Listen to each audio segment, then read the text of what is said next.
Thank you for taking the time to be here today. We're so fortunate to be able to gather together under one roof to celebrate the success of our alumni and to thank many of our supporters who have helped to continue to help our students reach their goals and their dreams. Although our esteemed college president, Dr. Ettinger, couldn't be here this evening, she wanted me to add on her behalf that a career in STEM, whether it is in research or in middle skills, well-paying jobs can transform a life, a family, and generations. Our college, our president, our provost, our alumni, our faculty, and our students, we're all in this together to lift the lives of our students through sciences and STEM education. At this time, it's an honor for me to introduce our distinguished Bunker Hill provost, Dr. James Caniff, through whose leadership and unwavering support our STEM programs have thrived. Dr. Caniff, thank you.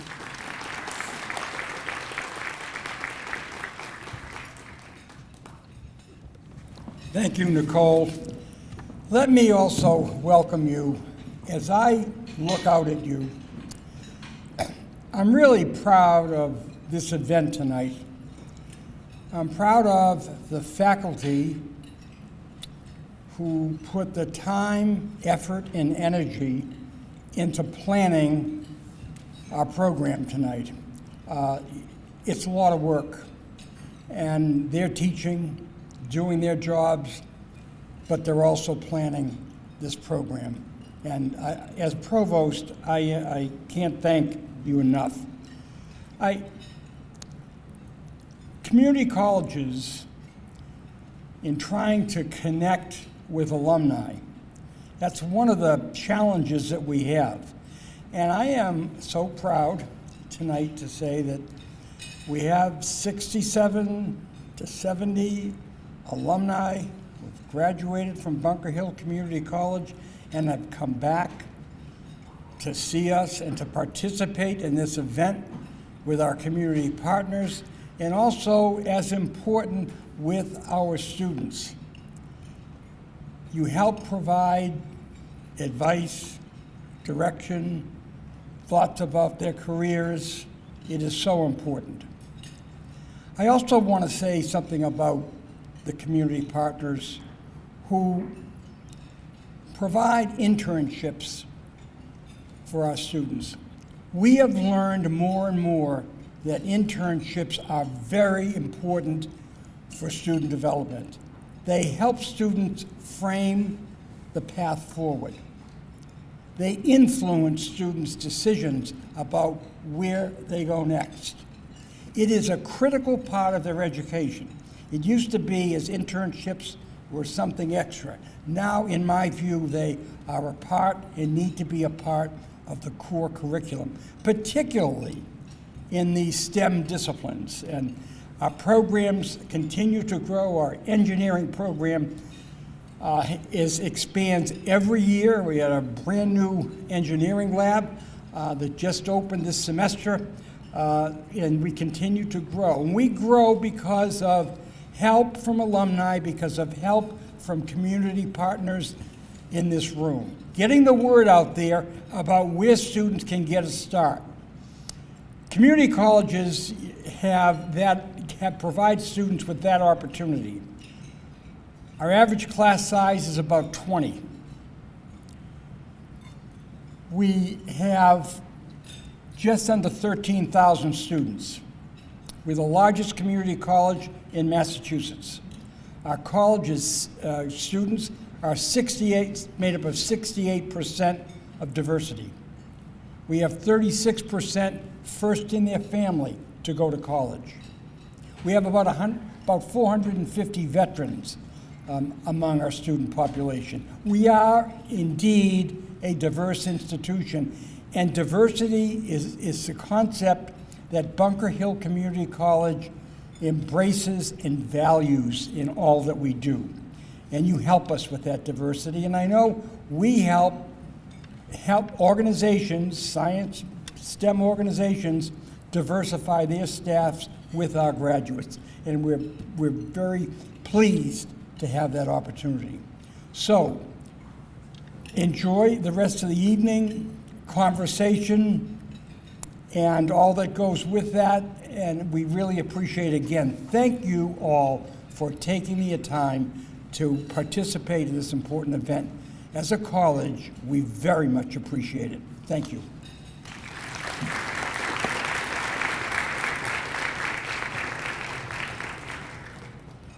Hello, my name is Jody Levine, and I currently serve as the chair of the Engineering and Physical Sciences Department here at Bunker Hill Community College.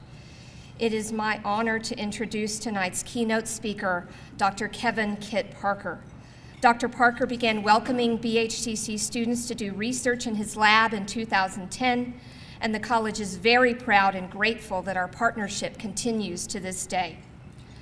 Dr. Parker is the Tarr Family Professor of Bioengineering and Applied Physics in the John A. Paulson School of Engineering and Applied Sciences at Harvard University. He is a primary faculty member of both the Harvard Stem Cell Institute and the Wyss Institute for Biologically Inspired Engineering. He received his BS from Boston University in biomedical engineering, his MS in mechanical engineering, and PhD in applied physics from Vanderbilt University. At Harvard, Dr. Parker is the director of the interdisciplinary SEAS Disease Biophysics Group. His research includes cardiac cell biology and tissue engineering, traumatic brain injury, and biological applications of micro and nanotechnologies. He is involved in projects ranging from creating organs on chips to developing nanofabrics for applications in tissue regeneration. He also has projects on topics as diverse as adaptive camouflage, lightweight body armor, wound dressings, barbecue, and counterinsurgency. Previously, Dr. Parker served as a member of the Defense Science Research Council, an advisory activity to the Defense Advanced Research Projects Agency for nearly a decade. Dr. Parker also served on the Defense Science Board Task Force on Autonomy, where they reviewed the entirety of the Department of Defense's research portfolio on unmanned systems, and has also recently served on the Army Science Board. Dr. Parker serves in the United States Army Reserve component, including 2 combat tours in Afghanistan, where he was awarded the Bronze Star, the Army Commendation Medal with V device, and the Combat Infantryman's Badge. Please join me in welcoming Dr. Kevin Kit Parker.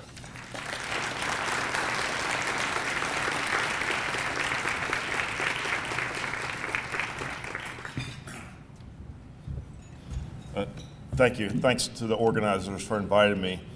Thank you for whoever organized the menu for having Brussels sprouts. They're my favorite vegetable. Thanks.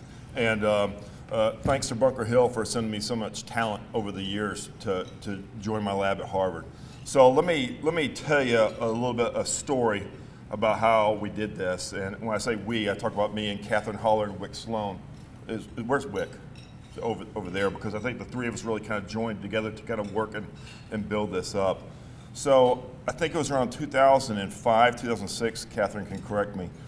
I was giving a talk at a Christian college in rural Arkansas, and I met a young veteran there who had just gotten back from a tour in Iraq, and I had been in Afghanistan 2003, and a professor asked me after I gave this talk if I would spend a few moments chat with him. So I did, and like a lot of veterans, he was in college and trying to sort out what his path was going to be. He said he was kind of interested in biomedical science, maybe going to medical school, and I was really kind of struck by him, and I left the school, and several months went by, I couldn't get him out of my head, and so I called the university again down there, and I said, hey, listen, I met this young Marine down there, and I want to track him down and see if maybe he'd like to come spend a summer working in my lab. And they called him, they got him, they gave me his phone number. I called him up, I think he was cruising the mall in his truck in this small town in Arkansas. And I asked him to come up and spend the summer in my lab. Now, about the same time, Catherine and I had an application to our summer program at Harvard, the Research Experience for Undergraduates, from a gentleman who was going to New Bedford Community College. And he was about 37, 38 years of age. He had worked in a machine shop most of his life. How he got turned on to the RU program at Harvard, I don't know. But He was a community college student, and he applied to Harvard, and he was interested in manufacturing engineering. And we don't have manufacturing engineering.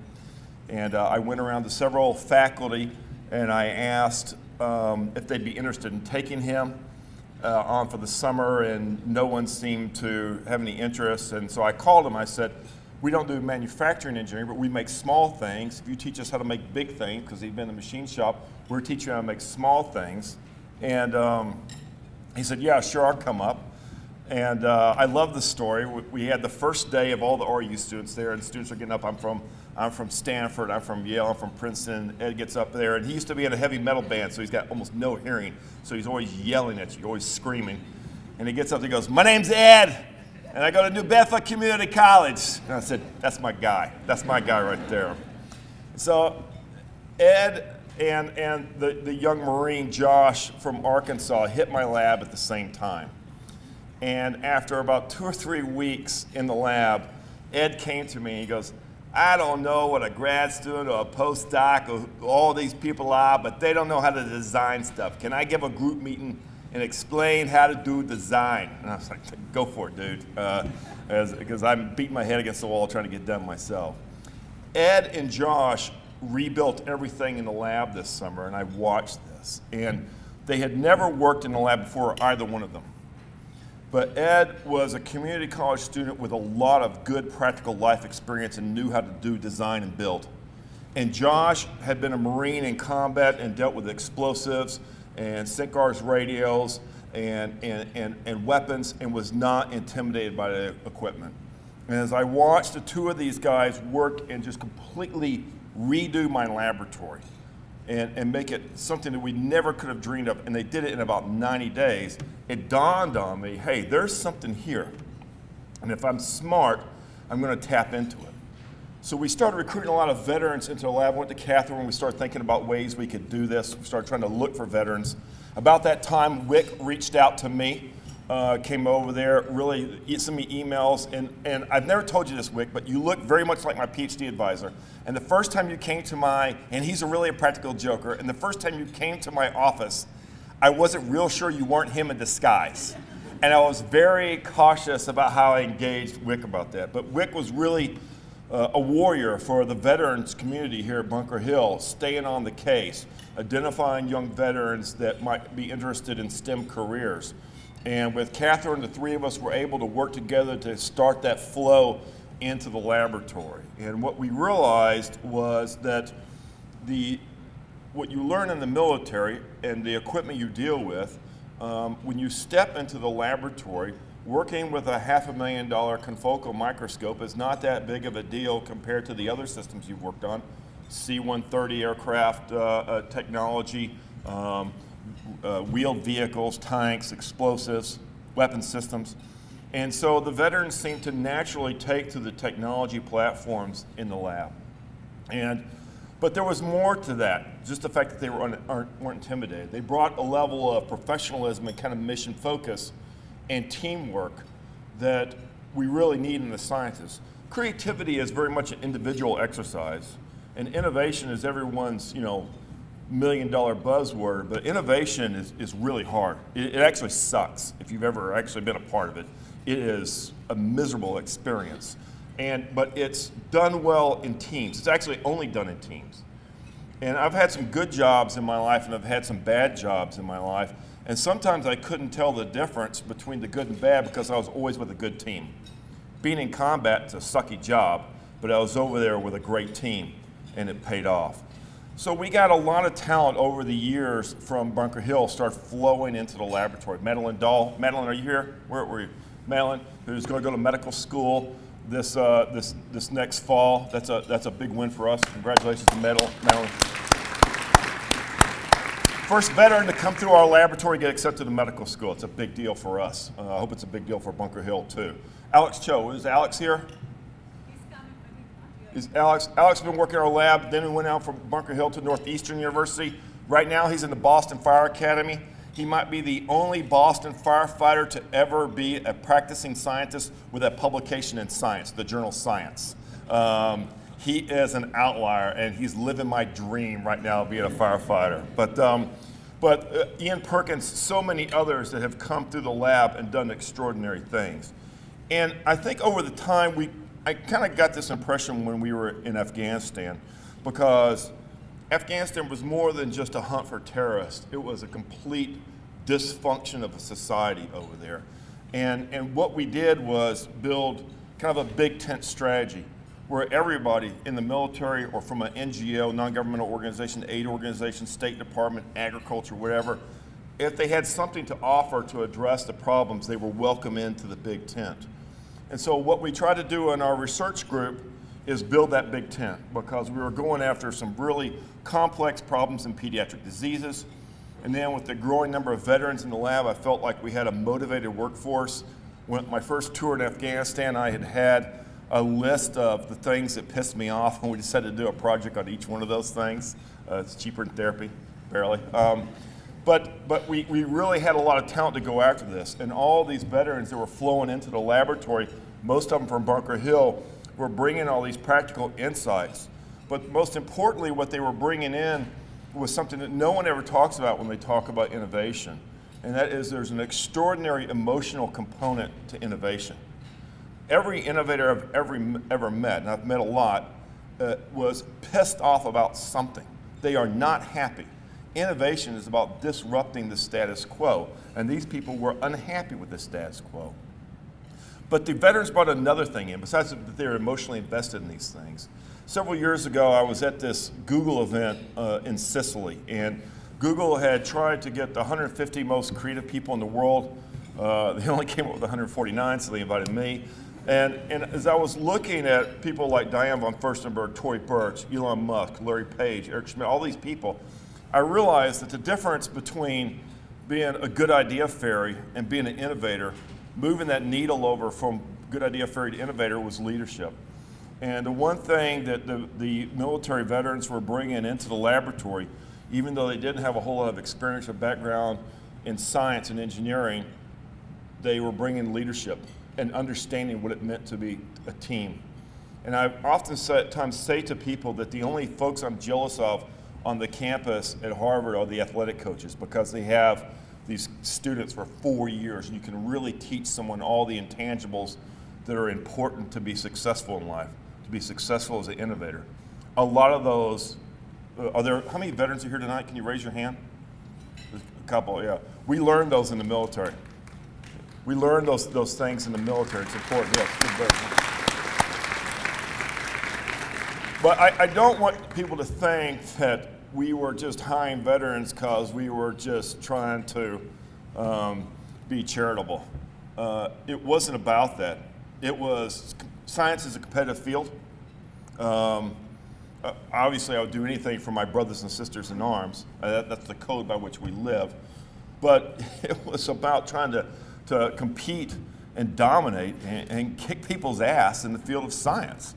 And I tried to put together the kind of team that would allow me to do that. And I reverted back to what I had been trained as the Army, bring people with those skill sets who knew how to organize around the mission, how to do plan and how to move out and execute and not be intimidated no matter what the tasks were. Now, that said, there's one other point I want to bring up, and that is a lot of times veterans didn't understand how to sell all of their skill set to civilian employers. And I still sometimes have a lot of trouble trying to figure that out. But I want to tell you a story about a non-veteran that happened to me a couple of years ago. I was visiting my parents in Georgia, and a high school friend of my sister's contacted me. And she knew a young man. He was about 24 years of age. He was just finished his first semester of community college, DeKalb Community College down there, right outside of Atlanta. And he had taken a biology class and really liked it. And this is a guy who had some life events between high school and his mid-20s. Didn't really have much in the way of mentors, but he took this biology class and was really inspired. And so Laura knew him and called me and said, would you be willing to talk to him? And I said, look, I'm flying back to Boston tomorrow, but if he meets me at the Waffle House at 5 o'clock in the morning, I'll buy him breakfast, and then I'll go straight to the airport. And she said, okay.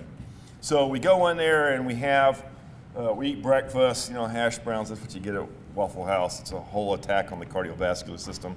And he's telling me about his class, and I realized, hey, in his jobs, he'd done some stuff delivering pizzas and some other jobs, decent jobs, that hadn't really translated into a skill set that would be useful in the laboratory. And I said, why don't you continue taking a couple more classes and then get in contact with me once you've got a little bit more subject matter expertise, and we can see about getting you into the laboratory. And then, I started to wrap things up. I paid the bill. And as we're walking out to the parking lot, my rent-a-car there's this hot rod parked right next to my rent-a-car. And like jacked down, chrome, the lights alongside me, it was a beast, and it was beautiful. And as we came out, all of a sudden it blinked, the security system on it. I said, is this your ride? And he said, yeah. And I said, that's nice. He goes, yeah, it's all right. He said, I still got to do this, I still got to do that. I said, wait a second, you did this? He goes, yeah, I built this. And I said, why didn't you tell me this first? Why didn't you tell me this first? Because I don't know anyone who doesn't run a laboratory who wouldn't want to have this skill set in their lab. This is what you should have told me about before you told me your classes. This is the kind of thing that I'm interested in. And I drove away that day thinking about we'd had 1 hour together and I'd missed the most important thing. I just didn't ask the right question. And he didn't know enough to tell me the most important thing that he had to offer that day. And so I can say to the students here, if I could just leave with one message, one of the most important things you can do when thinking about planning your career and your vocation is think about how you can translate all the skills from your avocation, from your hobbies, from your passions, into a for-profit endeavor, into your vocation. It's really important.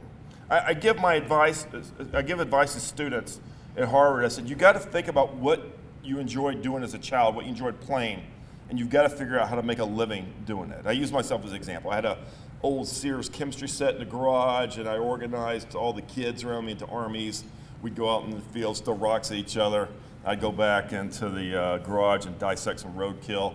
I'm effectively doing the same thing at 51, but better equipment, much higher stakes. But the idea is to dissect out what you've enjoyed doing most. And I think it's important for a reason. How many of you are familiar with Malcolm Gladwell's book, Outliers? Anyone read that book? A few people. And as you know, one of the things he talks about, it's not his hypothesis, but someone else, that you need 10,000 hours of practice to be good at anything. And what I argue is that those childhood games are an important part of that 10,000 hours of practice because it builds in you the visualization skills. And a lot of times, one's passions, the hobbies we have as an adult, evolve from things that we used to play as a child, like that young man at the Waffle House being a mechanic.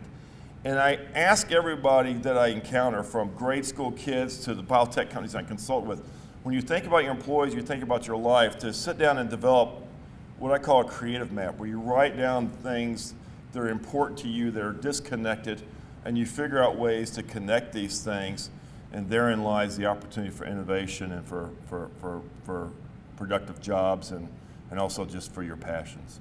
So thank you to the provost and to the deans for considering me such great talent from Bunker Hill. I really appreciate it. They are great young scientists, and we are really proud to be a part of their successes and continue to support them.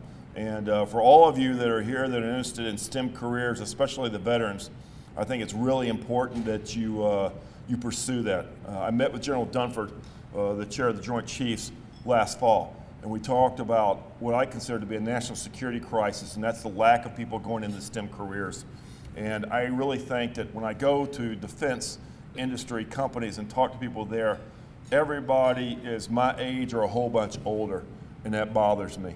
What we need is some of that fresh experience off the battlefield, off the airfields, to come into the defense industry. And so I encourage you to think about talking to people like me or to Catherine Holler and others that can, your faculty here at Bunker Hill, that can help translate those interests into some powerful internship positions, and you can continue to bring value back to your country. Thanks a lot, appreciate it.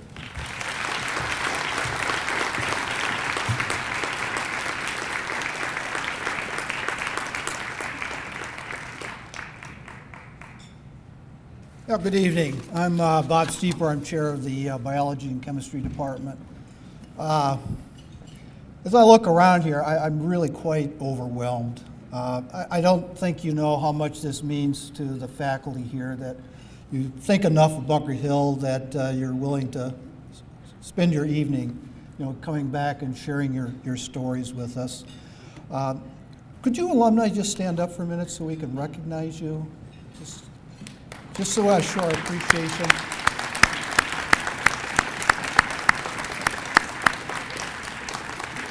Okay. Yeah, you current students here at Bunker Hill, you'll seek out these alumni because they have some very important stories and some advice that they can give with you. I know my biology class is here because I had to give you the night off in order so I could attend this meeting. Yeah, so again, we really do appreciate you taking the time and the effort and keeping in touch with us. It's so important that we know that we played a small part in your education and in your career goals. So anyway, tonight we have two alumni that would like to speak with you for a minute. Again, you all have some really incredible stories, and I wish we had time for all of you to get up here and give a little spiel, but we do have two that are basically representing all of you. Okay. For the first tonight, and actually I've been fortunate to have both of these students, or had both of these as students in my biology class, so it's really great to see you back. So the first is Anna Maria Olivalli.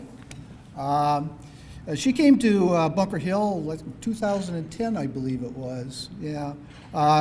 She had already earned her bachelor's of science degree in chemical engineering from the Universidad Pontificia Bolivariana. Did I do that right? Pretty close enough? Okay. I'm still trying to learn Spanish. And at Bunker Hill, she finally earned her associate degree in biotechnology. Okay. That was in 2012. And since then, she got a position at Pfizer, where she works in the bioprocessing R&D group. And you've been there for 5 years now. So anyway, Ana Maria.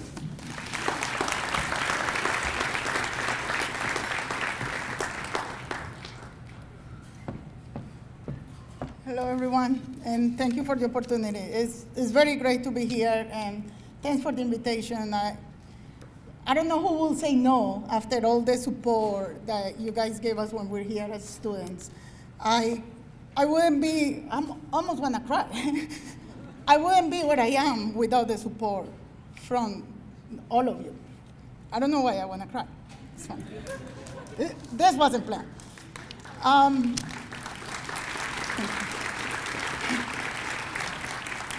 Yes, so as they mentioned, I want to echo a few of the things that like you both mentioned. Definitely, I'll give you a little bit of background.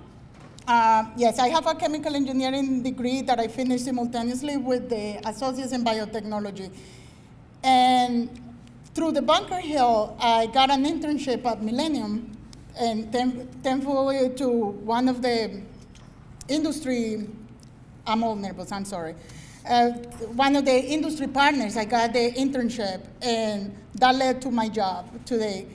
What I gained at the Bunker Hill, the scientific background, the lab skills, I discovered my passion, as they mentioned, my passion for biology. That helped me focus, that helped me know what I wanted. What I wanted was to learn more about biology, specifically molecular biology.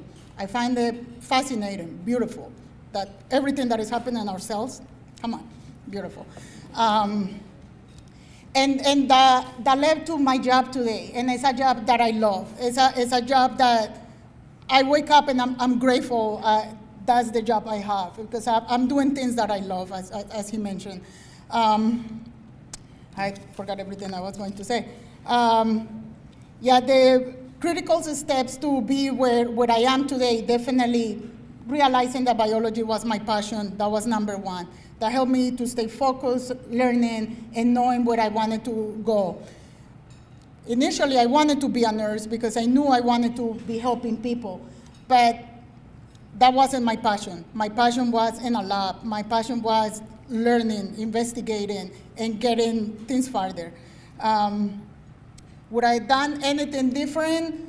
Trying to answer a few of the questions that Professor Kadambi gave me. Would I have done anything different? Maybe starting my career a little bit earlier, but then I wouldn't be here. I feel like everything happens for a reason. I started my career a little bit late, 33. I'm almost 40 now. It's the way it is. Yeah, so probably nothing different with respect to the Bunker Hill. I feel like take the opportunities that the faculty present in front of you, take advantage of all those opportunities. They help you with simple things from preparing a resume to getting better skills and your scientific background. I agree that with internships, the importance of internships, at least in my case, they definitely defined my path, my career path. I wouldn't be here without the internship. I was also the first person to graduate from my family. And again, the support from the faculty is I couldn't put a price on that. Another thing that I wanted to mention, I'm sorry, I got all nervous in front of people. I don't know, does anyone have a question? I'd be happy to answer any questions. Professor Kadambi, guide me the questions. Now you're on the spot. You put me on the spot.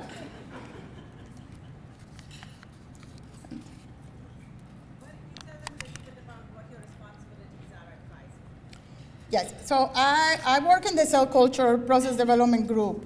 Definitely the skills that I use there are skills that actually learn in your class. I started in Millennium again as an intern, and that helped me gain hands-on experience and apply like the different concepts that I learned in the classes. That was like the first opportunity for me to see the real life, the internship. And at Pfizer, it's been 5 years of like learning and learning. I am with the technology development group, and it's a continuous learning experience for me. Definitely cell culture, pretty much what we see in your lab is what I do every day. Any questions? I'm happy. Sorry, I got all nervous in my speech, got all disorganized. Get the next one the opportunity to speak.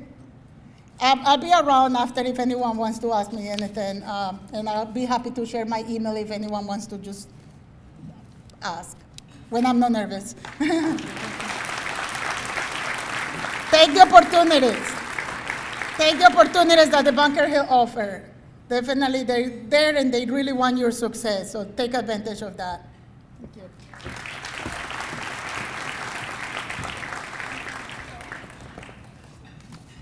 Okay, our next alumni guest is Quan Nguyen, who I also had the privilege of having a bio class, and before this thing got started, he was telling me about putting fruit flies to sleep and mating them, and I'm really amazed that he even remembered all of that. Unfortunately, I couldn't keep him on the biology track, and he went over to the dark side. Jody convinced him to go into engineering, which seems to have worked out okay for him.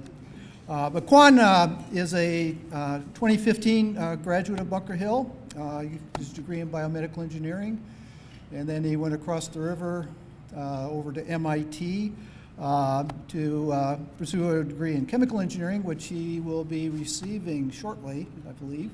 And then from there, he told me he's heading to Texas to work for ExxonMobil. So anyway, Quan.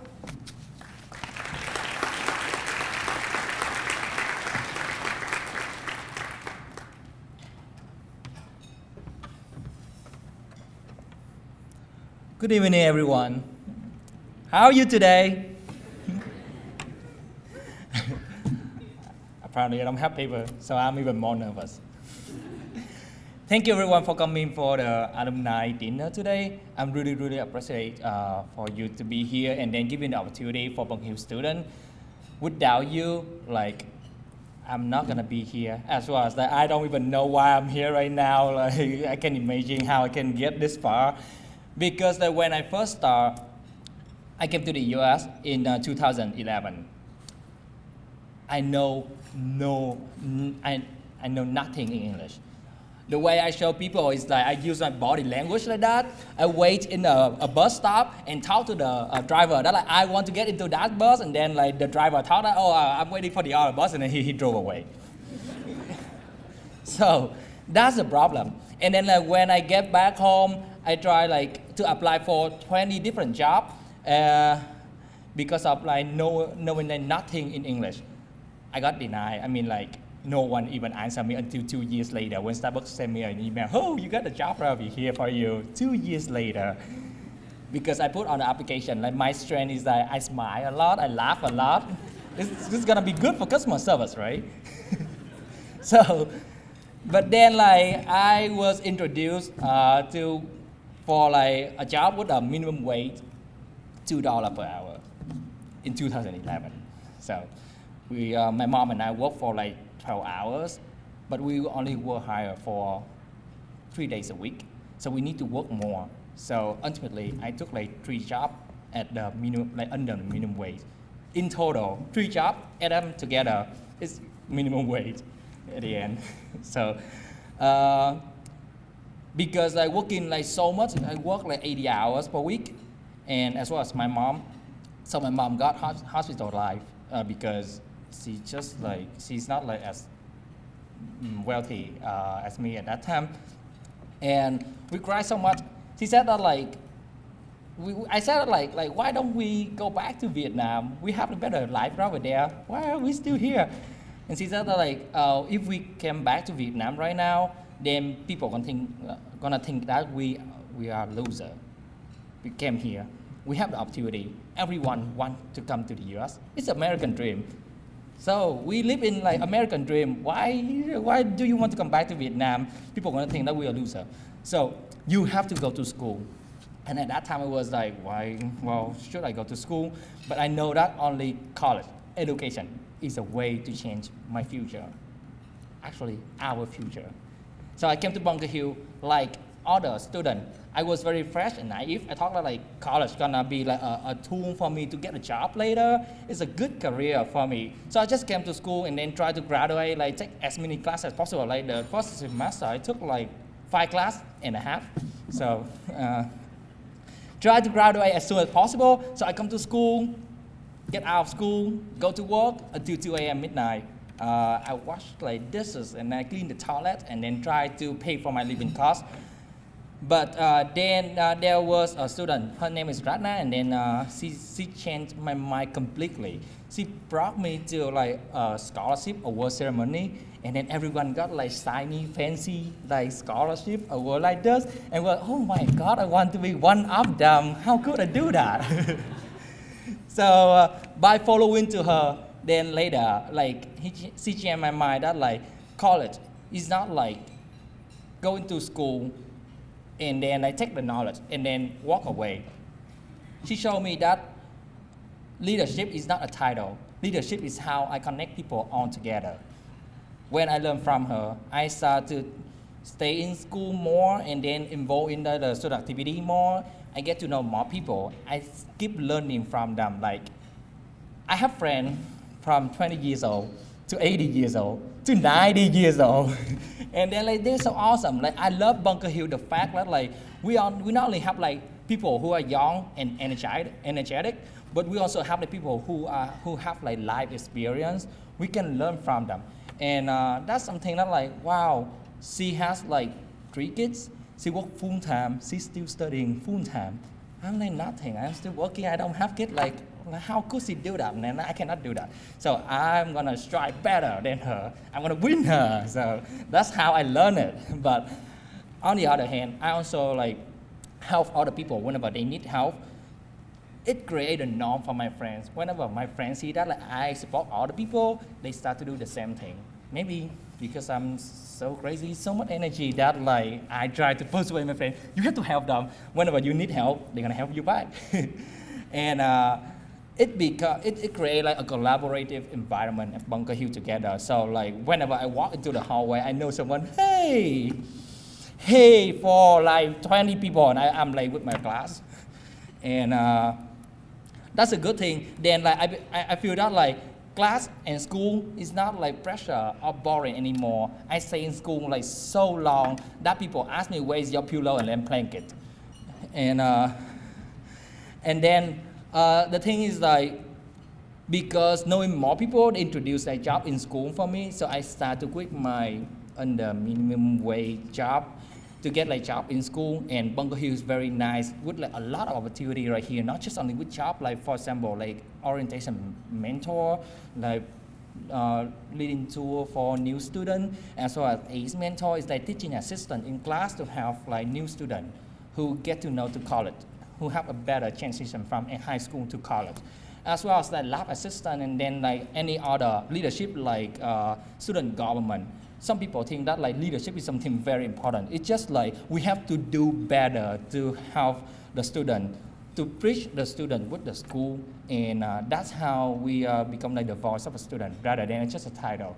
From that, I think those kind of the love for Bunker Hill, the limitless amount of opportunity at Bunker Hill that helped me to get the internship at MIT. And when I first got to MIT, I was like, dear PhD, they're on PhD. And then like, how can I be like one of them? Just like your situation, that like, we have Yale, Stanford, and I'm like, hello, my name is Kwon. I'm from Bunker Hill, woo! Community college. And I don't feel bad about that because my supervisor was very understanding. So she let me more time independently in the lab to work rather than monitoring like my work all the time. The good thing is like initially like that equipment require a lot of monitoring, like manually monitoring. But from like math lab knowledge that I learned from Professor Lab in class at Bunker Hill, so I was able to like I step back and look at the program like at almost like when the lab is closed at 5 p.m. something sparked in my mind. I create an autonomous program code for the machine, so it's gonna work automatically without monitoring manually.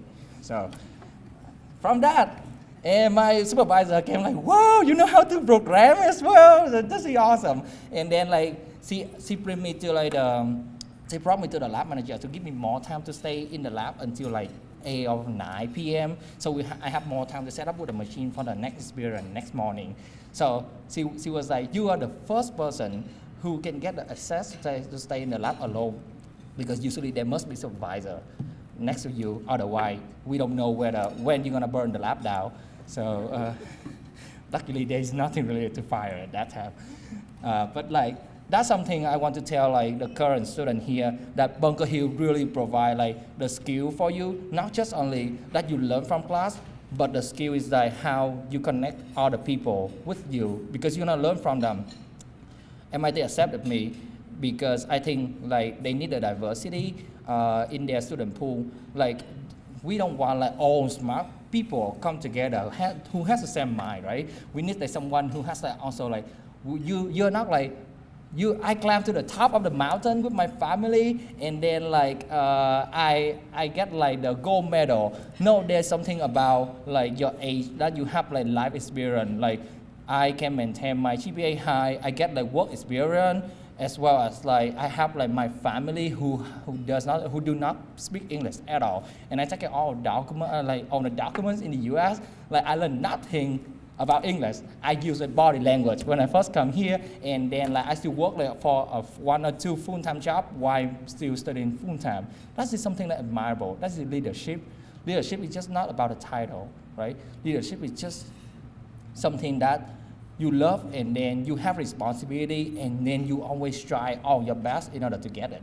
And that's something that Bunker Hill teach me, that I bring it to MIT right now, and then like my friend really love me about that, and I want to share it for you as well. That's like, you don't have to do great things, just small things with great love. Thank you.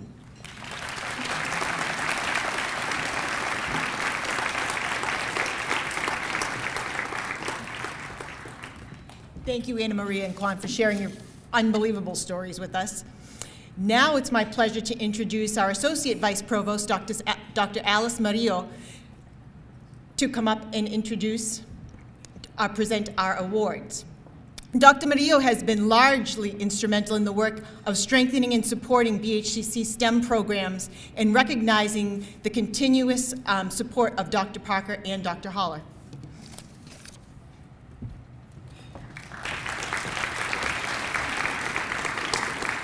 Good evening, everyone. It's beautiful to see the view from here. I'm so pleased that you're all here. We have many advocates that support our college and our students. This is our inaugural event for the alumni, and we will continue, but this is a real opportunity for us to recognize 2 stars that have been instrumental in strengthening our program and the experiences of our students. Dr. Cannon referred to the internship experience being so essential and critical for our students. And it's essential in many ways because it brings the students to an environment that they get to observe, understand the culture, feel it out and see if it's what they want, and figure out what segment of that experience is best for them. What's also very valuable is that once they have had that experience, coming back into the classroom the next year, their lens is going to be very different when they tackle those lab activities. It's a whole different experience. They're going to connect the classroom experience to the work experience, be even better for when they apply for that second internship experience, which having the first experience will open up incredible doors for that second experience. Our 2 distinguished guests are Dr. Kevin Kidd Parker, who's been our keynote speaker, and you already heard his bio. He referred to he said Catholic, but it's Dr. Holler repeatedly in terms of the partnership they had in helping develop the internship experience for our students. I want to take a moment and read the bio for Dr. Holler. It resonates incredibly with me, and I'm sure with many of you as well. Catherine Holler is the Director of Community Programs and Diversity Outreach at Harvard University. Same School of Engineering and Applied Sciences. In partnership with faculty, postdoctoral fellows, and graduate students, Holler develops and implements programs for K-12 students, teachers, undergraduates, and families, which I think is special, that are designed to increase scientific and engineering literacy and to inspire people with diverse backgrounds to pursue careers in science and engineering. Dr. Holler grew up in rural North Carolina and attended North Carolina State University, where she majored in chemical engineering and English. So left and right brain worked well there too. The first in her family to obtain a bachelor's degree, and I'm sure there are many of us here in this room, first in our families to go to college. Holler continued on to complete a PhD in chemical and biomolecular engineering at Cornell University, specializing in reactor conditions for recombinant protein production. I was able to say that. So Dr. Holler and Dr. Parker, will you please come up to be recognized as our distinguished guests in this inaugural event for alumni?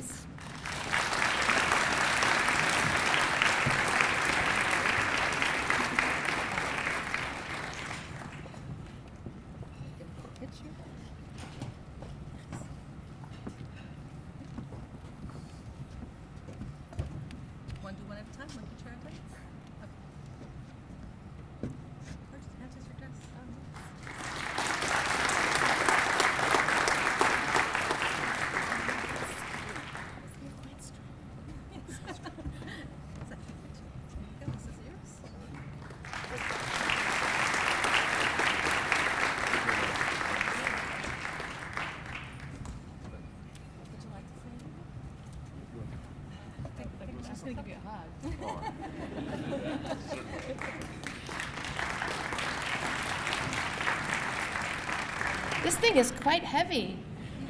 We have very strong faculty and administrators here. I would like to accept this on behalf of the really many awesome students we've had in our program at Harvard from Bunker Hill, and many more to come. And I also want to say thank you to the faculty here at Bunker Hill. When I get the applications for our summer internship program, I always open the ones from Bunker Hill first.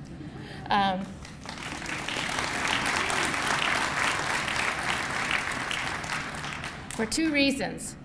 Because of the stories of the lives of the students who go here, are so amazing and inspirational. And because the faculty from Bunker Hill write the best recommendation letters that I ever read.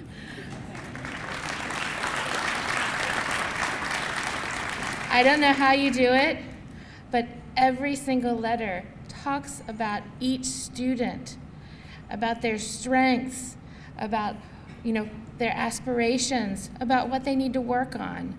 And that sort of personalized education is so amazing. I see how many, I hear the numbers of the students who come through the engineering program, through biology, and I just don't know how you guys do it.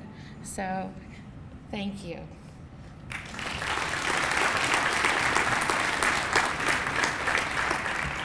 I want to say thank you, and I want to add one more thing and just kind of build on what Catherine said.